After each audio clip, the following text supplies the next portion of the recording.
Ratu Elizabeth II adalah penguasa kerajaan Inggris yang paling lama memerintah dalam sejarah, yakni 7 dekade sampai kematiannya pada Kamis 8 September 2022 lalu. Ia telah mengangkat 15 menteri dan melewati berbagai perubahan zaman, terutama kemajuan teknologi yang revolusioner. Selama kurang lebih 12 hari setelah kematiannya, diprediksi aktivitas di Inggris akan terhenti, sesuatu yang berpotensi menyebabkan kerugian miliaran pendapatan ekonomi Inggris. Dengan naiknya sang anak menjadi raja, maka era Elizabeth baru berakhir selamanya dan Inggris segera memasuki era baru. Raja baru, Raja Charles III, yang naik tahta tak cuma mewarisi mahkota pemimpin monarki, tapi juga mewarisi harta yang jumlahnya melimpah dan beberapa di antaranya berupa pusaka paling berharga di dunia.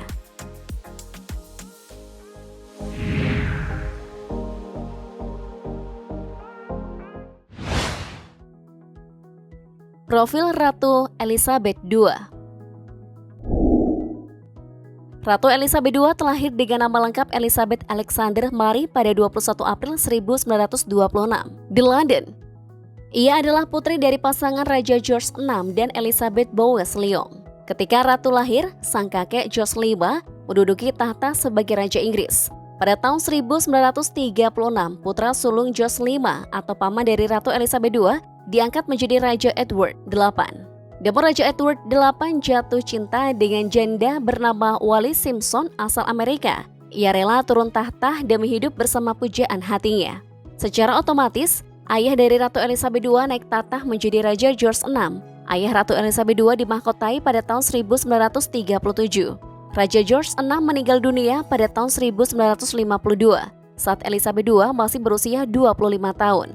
Ratu Elizabeth II sebelumnya menikah dengan Philip Mountbatten pada 20 November 1947 di Westminster Abbey, London. Dari pernikahan ini, mereka memiliki 4 anak, yakni Pangeran Charles Putri Anne, Pangeran Andrew, dan si bungsu Pangeran Edward. Sejak kehilangan belahan jiwanya, Pangeran Philip yang meninggal pada 9 April 2021, kesehatan Ratu terus menurun terutama pasca perayaan Platinum Jubil pada Juni lalu. 2 hari sebelum kematiannya, ia masih sempat bertemu dengan Perdana Menteri Inggris yang baru Liz Truss. Saat itu, punggung tangan Ratu tampak berwarna ungu yang membuat publik khawatir.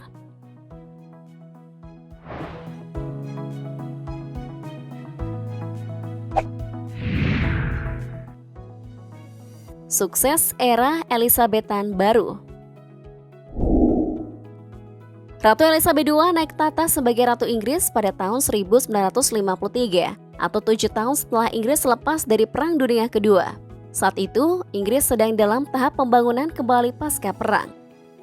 Penulis buku Running the Family Firm, How the Monarchy Managed Its Image and Our Money, Laura Clancy, mengatakan jika penghematan dan pembatasan yang terjadi selama tahun 1940-an justru membuat Inggris menjadi lebih makmur ketika memasuki tahun 1950-an.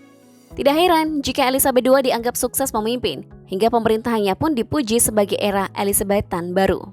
Ratu Elizabeth II menjadi pemimpin yang paling cepat menguasai ekspansi teknologi dan perubahan sosiopolitik dalam sejarah pemerintahan monarki manapun di dunia.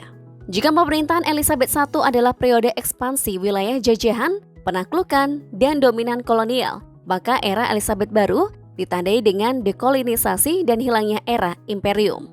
Ketika Elizabeth II naik tahta, sisa-sisa wilayah Imperium Inggris memang masih utuh bergabung dalam negara persemakmuran Commonwealth. Walau begitu, dalam deklarasi London 1949, Inggris memberikan negara-negara persemakmuran itu kebebasan dan kesetaraan. Citra Ratu Elizabeth II yang akan diingat banyak orang adalah seseorang perempuan parubaya, berpakaian rapi, menggenggam tas tangan sederhana. Walaupun ia menjadi kepala negara di masa-masa baik terjadi perubahan politik, sosial, dan budaya selama abad ke-20 dan ke-21. Fakta bahwa ia jarang sekali memberikan opini politik menunjukkan keberhasilannya dalam menjaga netralitas politik kerajaan sesuai konstitusi. Namun beberapa pengamat berpendapat bahwa Ratu Elizabeth II tidak meninggalkan bekas pemerintahan yang nyata. Hanya sebuah institusi yang tidak sesuai dengan tujuan di dunia yang diwarnai dengan aspirasi egaliter. Komentar media sosial yang tidak sopan dan pengawasan sepanjang waktu oleh media terhadap anggota kerajaan. Yang pasti, warisan Ratu Elizabeth II masih tetap luar biasa, yakni memastikan monarki selamat dari era perubahan yang pesat.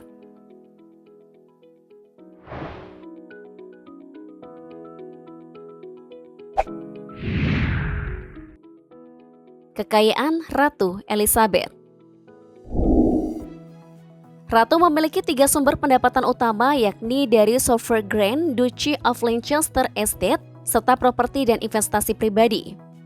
Sovereign adalah gaji tahunan yang diberikan kepada ratu oleh pemerintah. Dana tersebut digunakan untuk mendukung pemimpin kerajaan dan keluarga kerajaan. Pada tahun keuangan 2020-2021, Sovereign Ratu berjumlah hampir 1,48 triliun rupiah. Penghasilan ratu yang kedua disebut the privy purse atau pendapatan pribadi ratu. Pendapatan ini terutama dari tanah Duchy of Lancaster yang memiliki kerajaan sejak abad pertengahan. Asetnya meliputi tanah, investasi keuangan, dan properti yang bernilai lebih dari 8,5 triliun rupiah.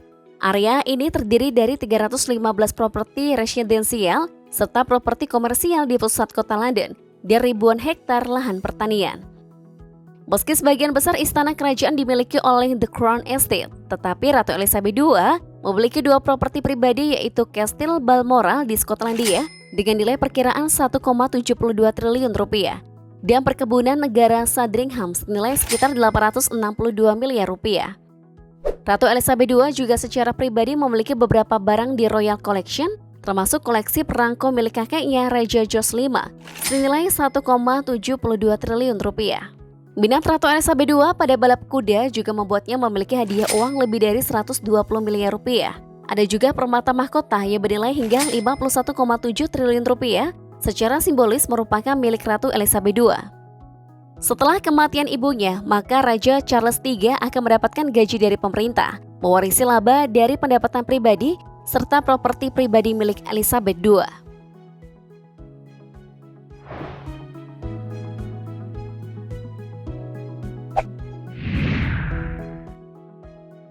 Gaya hidup dan rahasia awet muda. Bertahan hidup nyaris seabad, membuat tak sedikit yang penasaran apa rahasia panjang umur Ratu Elizabeth II. Meski tak pernah mengambil kelas khusus olahraga semasa hidupnya, Ratu Elizabeth terkenal aktif dan memiliki banyak kegiatan.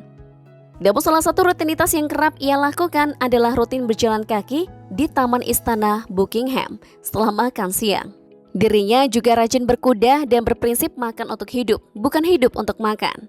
Ratu tak pernah melewatkan sarapan dan rutin makan coklat hitam. Ia juga suka sekali mengkonsumsi stroberi hingga rutin menyesap teh pagi dan sore dengan susu tanpa gula. Ratu juga selalu menjaga otaknya agar tetap aktif dengan rutin membaca koran dan dokumen pekerjaan setiap hari.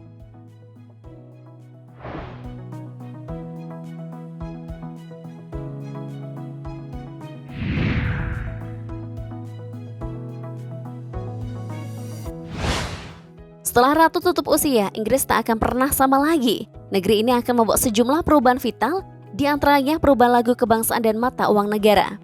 Begitu Ratu wafat, mata uang baru akan segera dicetak dengan memuat gambar pemimpin baru. Tak hanya mata uang, lagu kebangsaan God Save the Queen akan berubah menjadi God Save the King. Seluruh lirik lagu kebangsaan dengan kata Queen akan diubah menjadi King. Menurut kalian, apakah Raja Charles III dapat sesukses ibunya memimpin monarki Inggris dan persemakmuran?